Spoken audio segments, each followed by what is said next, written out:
போடுறோம். சவுண்டா பாத்தீங்களா? இதுதாங்க சில்லி பீஃப் பகோடா. ஃபுல்லாவே நம்ம ஃப்ரை பண்ணியாச்சு. இங்க பாருங்க, சவுண்ட பாருங்க.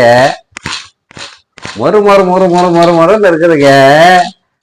வாங்க, இதை இப்ப போய் நம்ம சாப்பிட்டு பார்த்து எப்படி இருக்குன்னு சொல்லுவோம்.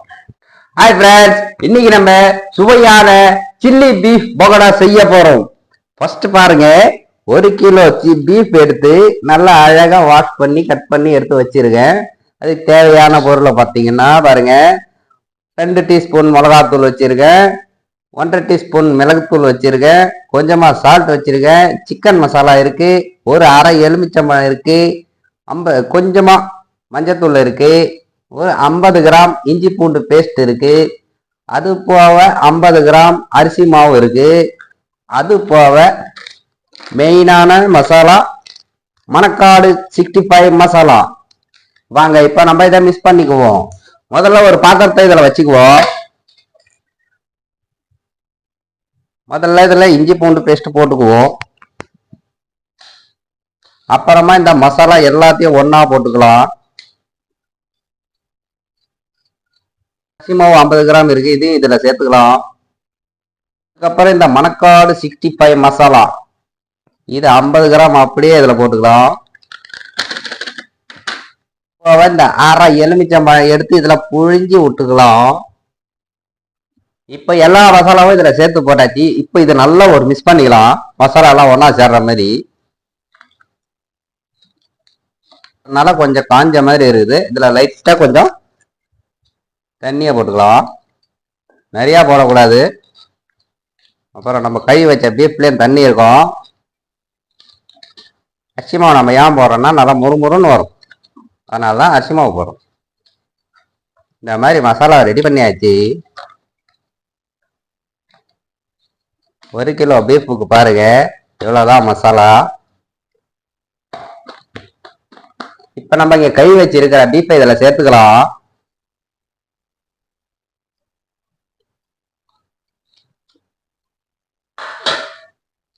அப்படியே போட்டு இந்த மசாலாவிலேயே ஒரு மிக்ஸ் பண்ணிக்கலாம். இப்ப பாருங்க, மசாலா எல்லாம் நல்லா மிக்ஸ் பண்ணியாச்சு.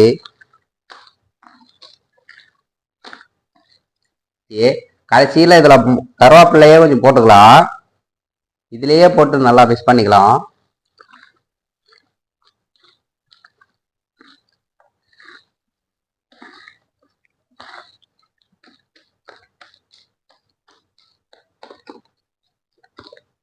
இப்போ ஒரு அரை மணி நேரம் அப்படியே ஊறின இருக்கட்டும். நம்ம அதுக்கப்புறமா நம்ம அதை ஃப்ரை பண்ணி எப்படி வந்திருக்குன்னு சாப்பிட்டு பார்த்து செம்மையா சொல்றோம். இப்போ வந்து அரை மணி நேரம் ஆயிடுச்சு. இந்த பீஃபை பாருங்க, நல்லா மசாலா ஊறி எப்படி இருக்குன்னு பாருங்க.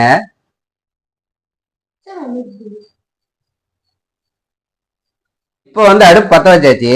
நீங்க இந்த மாதிரி அலுமினிய கடையில எடுத்து நீங்க பீஃப் ஃப்ரை பண்ணீங்கன்னா, ஆயில் சூடாந்து போட்டீங்கன்னா உள்ள போய் உக்காந்துக்கும். நம்ம கிளறும் போது மசாலா அடியிலே ஒட்டிக்கும். அதனால இந்த பாத்திரம் நமக்கு வேண்டாம், இந்த மாதிரி இரும்பு பாத்திரம் வச்சுக்குவோம். இதுலதான் பீஃப் உங்களுக்கு அடியில போய் உக்காராது, போட்ட உடனே நல்லாவும் இருக்கும் சாப்பிட்றதுக்கு. வாங்க இப்ப இதை அடுப்புல வச்சுக்கலாம். இப்ப வந்து நான் கோல்டு வின்னர் 1 லிட்டர் எடுத்திருக்கேன். இது இப்ப இதை ஊத்திக்கலாம்.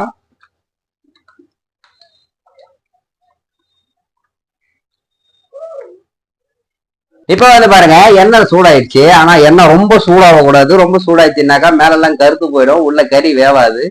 இந்த பதத்துல தான் இருக்கணும். பாருங்க, அதான் தண்ணி இப்படி ஆச்சோன்னா சர்ன்னு வந்துச்சுனாக்கா அது உங்களுக்கு கறி உள்ள வேவாது, மேல மட்டும் தேஞ்சு போகும். இப்ப நம்ம இதுல இது இன்னொரு தடவை மிக்ஸ் பண்ணிக்கலாம். இன்னொரு தடவை நல்லா மிக்ஸ் பண்ணியாச்சு.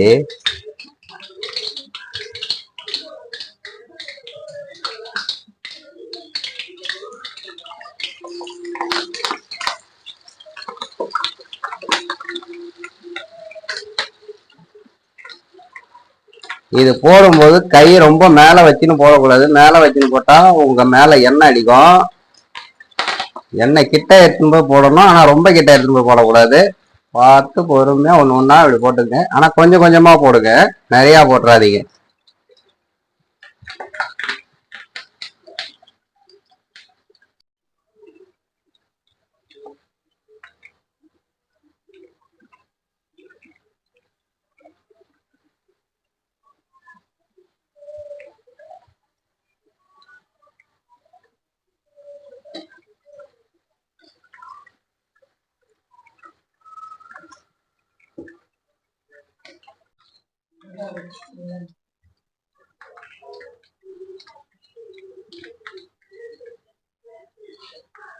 இதே மாதிரி நம்ம கொஞ்சம் கொஞ்சமா போட்டு அழகா எடுத்துக்கலாம்.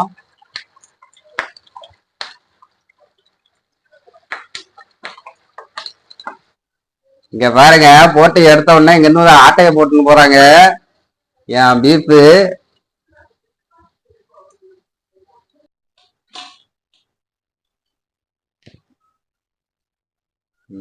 ஃபுல்லாவே நம்ம ஃப்ரை பண்ணியாச்சு. இங்க பாருங்க, சவுண்ட பாருங்க, மொறு மொறு மொறு மொறு மொறு மொறுன்னு இருக்குதுங்க.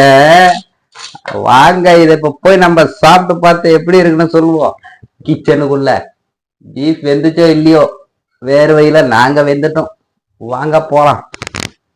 ஃபைனலா நம்ம பீஃப் ஃப்ரை பண்ணி எடுத்துக்கணும் வந்துட்டோம். பாருங்க, இப்ப இதை தட்டுல கொட்டிய அடிச்சு நாக் அவுட் பண்ண வேண்டியதுதான். எப்படி இருக்குன்னு பாப்போம். இருக்கு பாருங்க, இப்ப பாருங்க தட்டுல போடுறோம். சவுண்டா பாத்தீங்களா? இதுதாங்க சில்லி பீஃப் பகோடா. பாருங்க, செம்மையா வந்திருக்குது. வாங்க இத இப்ப கொஞ்சம் டெக்கரேஷன் பண்ணிக்குவோம்.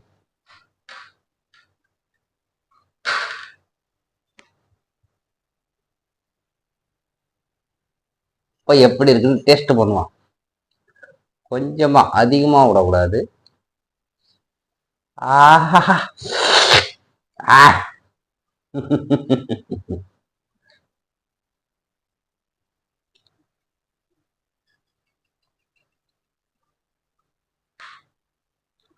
செம்ம டேஸ்ட்டுங்க. வாங்க, கண்டிப்பா நீங்களும் இந்த வாரம் உங்க வீட்டுல செஞ்சு பாருங்க. செஞ்சு பார்த்துட்டு எப்படி வந்திருக்குன்னு எனக்கு கமெண்ட் பண்ணுங்க, சப்ஸ்கிரைப் பண்ணுங்க, ஷேர் பண்ணுங்க, மறக்காம லைக் பண்ணுங்க. செம்ம டேஸ்ட்டுங்க. இப்படி ஒரு பீஸ் எடுத்து நல்லா வாயில வச்சு சாப்பிட்டு இப்படி இருக்கும். வேற லெவலுங்க. மீண்டும் உங்களை அடுத்த வீடியோவில் சந்திக்கிறேன். பாய்.